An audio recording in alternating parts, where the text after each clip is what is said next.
My new ritual for firing up a new episode of Black Mirror is trying to guess the inspiration behind each story. Series creator Charlie Brooker has maintained that his program is speculative fiction. Maybe it's eerie coincidence that his fictional stories set in a near future aren't that far off from reality.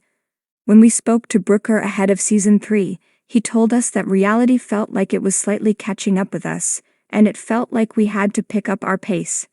They did. And yet, in one way or another, aspects of Season 3 have played out, or are being tested, in real life. So I figured there had to be a point in the series where the technology at least comes close to what we presently have. To an extent, Archangal, the second episode of Black Mirror Season 4, is one of the more grounded, if predictable, episodes of the series. But what it sacrifices in that department at all but makes up for with its emotional depth and rich attention to detail. A credit to director Jodie Foster, who was brought in to helm Brooker's script. You can read more about Foster's work on the episode right here.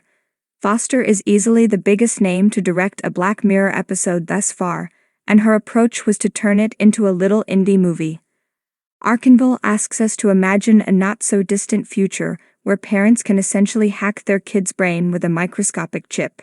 It allows helicopter parents to not only track their children via GPS, but also monitor things like heart rate, blur out harmful images, and most invasive of all, see through their eyes. This is going exactly where you think it's going. Single mother Marie, Rosemary DeWitt, nervous after nearly losing her daughter Sarah at the playground, opts to try the Archangal procedure. Through a small incision in Sarah's ear, Marie now has nearly full surveillance over her daughter. Peace of mind, right? Going back to what I said about the episode being grounded in reality, well, it's partially based on GPS devices for kids that are increasingly more popular. Remember the days when kids didn't even have cell phones? What the hell did nervous parents do back then? Now that parents have this existing layer of technology to protect their children, the concerns are twofold. 1. How will it affect a child's development? 2. How can that technology be manipulated? In writing this script, Brooker had a few options. There have been reports that these devices can be manipulated by bad actors and hacked.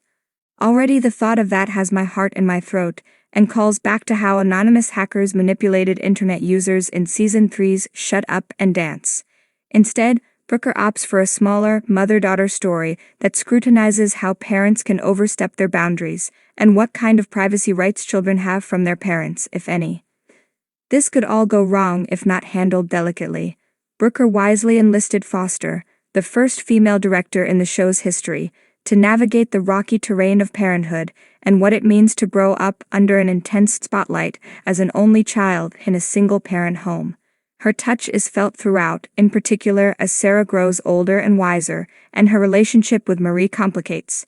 There are genuine moments of stress, anger, and love that feel more gutting than anything we've previously witnessed on this show. On Brooker's canvas, Foster finds ways to paint in the finer detail, from the ferocious dog barking to the doe-eyed young girl looking in confusion at her ailing grandpa, and the preteen navigating schoolyard relationships. It wouldn't be Black Mirror, though, without the twist that takes the technology from helpful to invasive. Marie is able to censor harmful images from Sarah's field of view, recalling the scramble we saw in White Christmas that blocks people out of others' lives. In the entire history of You, people can record memory for video via a recorder in their eyes. Here that ideas becomes more of a live stream for a tablet, leading to the devastating scene where Marie witnesses Sarah losing her virginity, and eventually Mary prevents her daughter's pregnancy behind her back.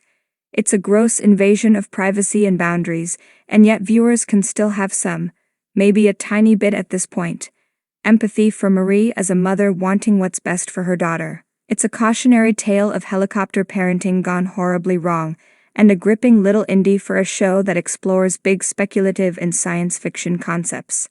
The episode's climax has all the tension of an already difficult mom-teen relationship, further complicated by technology.